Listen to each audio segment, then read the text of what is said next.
এখন এক যন্ত্রণা হয়েছে, হঠাৎ করে দেখো চা জল দেওয়ার যাও আর পাত্র আনতে যাও, হঠাৎ করে দেখো গ্যাস যায় কি। আসসালামু আলাইকুম, সবাই কেমন আছো? আশা করি সবাই ভালো আছো। আলহামদুলিল্লাহ আমি অনেক ভালো আছি। তো সকালে ঘুম থেকে উঠিয়া চা বানানো যেতাম, তো গিয়া দেখি গ্যাস গেছে কি। তো আমার মেয়ের চা জল দিয়া খাইতে পারছি। যেমন ধরেন আমরা রাইস কুকার আছিল, যার কারণে রাইস কুকারও চা জল দিয়া আমার মেয়েরে খাওয়াই স্কুলে বিদায় করছে করিয়া। এখন গ্যাস যেহেতু নাই, ইমার্জেন্সি তো গ্যাস দিতে পারতা নাই, বারোয়া গেছেন কি। তো আমি রাইস কুকারের মধ্যে প্রথম ডাইলটা দইয়া পানি পরিমাণ মতো দিয়া হলুদ আর একটু লবণ দিয়া বই দিছি। আর উতরানোর পরে বালাহরি ডাইল গুটনি দি চুইচ অফ করিয়া লাইন বন্ধ করিয়া ডাইল গুটনি দি ডাইল গুটি লিয়েছি। গুটার পর তো আবারও একটা ডেগো ডাইলগুন নামাই নিব। ডাইল গুটা হয়ে গেলে কি এক যন্ত্রণা দেখুন সেন। আখতার আন্দাজ বইলা ইমার্জেন্সি মেহমান উমান আইলো বা নর্মালি কিছু করার যেতে তো দেখো গ্যাস যায় কি, একটা যন্ত্রণা যেমন হয়েছে। তো আর কিতা করবা এখন, তো লইলাম পরে ডাইলগুন হাসরাইয়া পরে তেল দিছি, তেল দিয়া রসুন আর পেঁয়াজ রসুন পেঁয়াজ আর খাসা দুইটা শুকনা মরিচ সারিয়া একটু লাল করে বাজিয়া লইলাম।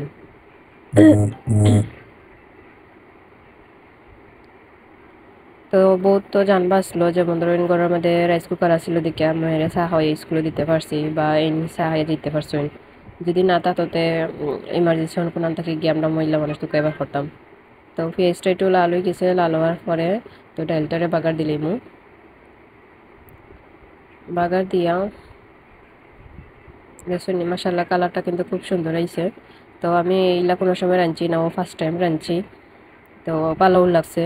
যেমন রাইস কুকারে বইয়া আমি আরও অনেক কাম করতে পারছি, যেমন ধরো গড়দার গুছাইতে পারছি, রান্না ও পেঁয়াজ ওয়াইজ কাটতে পারছি ডাইল বইয়া। কোনো সমস্যা হয়েছে না, আমার মনে হয় এই বাঁকা ইজিও লাগছে। তো ডালটারে আবার একটু উতরাইয়ে নিমো, কারণ ডেগো যদি হাসড়াই রাখি তো নষ্ট হওয়ার সম্ভাবনা থাকতে পারে, তার লাগে আবার একটু উতরাইয়া নিলাম যাতে নষ্ট না হয়। আর তারপর ফ্রিজও তরকারি আসিল, তো তরকারিটা আমি রাইস কুকারও গরম করিয়া নিমো।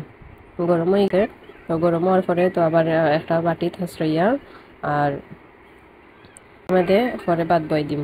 তো আপনারা যেখান থেকে ভিডিওটা দেখলা লাইক কমেন্ট করবা, শেয়ার করবা, ভিডিওটা ভালো লাগলে অন্য করে দেখার সুযোগ করে দিবা।